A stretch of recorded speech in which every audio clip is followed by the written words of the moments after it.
नमस्कार साथियों, ये देख रहे होंगे बहुत ही खूबसूरत नज़ारा है। हम एक जगह जा रहे थे, रास्ते में रुक कर के एक खबर आप लोगों को देनी थी और बहुत ही ज़रूरी खबर थी। साथियों, जिस प्रकार से SC ST के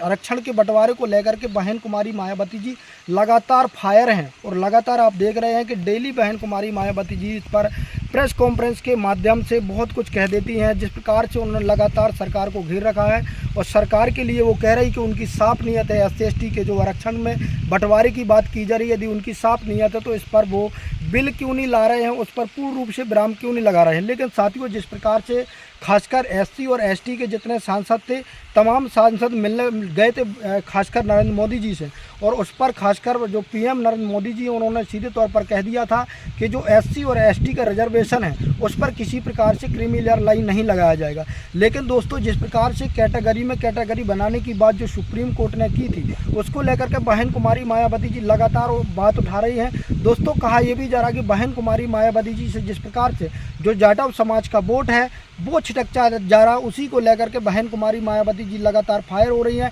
क्योंकि आप लोगों ने देखा होगा कि जो चंद्रशेखर आज़ाद रावण जी हैं, चंद्रशेखर आज़ाद रावण जी अधिकतर अपनी बैठ है जो खासकर जाटव समाज के वोटर पर और जो खासकर SC और ST के जितने वोटर हैं, खासकर मुसलमान भी, वो उन पर लगातार वो अपनी धाक जमा रहे हैं और लगातार उनके बीच में पकड़ बना रहे हैं। तो कहीं ना कहीं बहन कुमारी मायावती जी इसी चीज़ को लेकर के ज़्यादा फायर हो रही हैं, ऐसा लोगों का कहना है। लेकिन साथियों, मैं आप लोगों को बता दूं कि बहन कुमारी मायावती जी लगातार SC ST OBC समाज के मुद्दों को लेकर के, वो उनके हितों को लेकर के लगातार आवाज़ उठाती रही हैं। आपने भी देखा होगा, इसी चीज़ को लेकर के बहन कुमारी मायावती जी ने वो जो उपचुनाव हैं इनको लेकर के भी फायर हो रही हैं और लगातार उनका कहीं ना कहीं कहना है कि जो SC और ST के लोग हैं उनके साथ आज भी अत्याचार और दुराचार हो रहा है। वहीं उन्होंने बिहार का जो मुद्दा है दलित बेटी को जिस प्रकार से दरिंदगी हुई है, उसको लेकर के भी बहन कुमारी मायावती जी लगातार अपनी आवाज़ उठाने का काम कर रही है।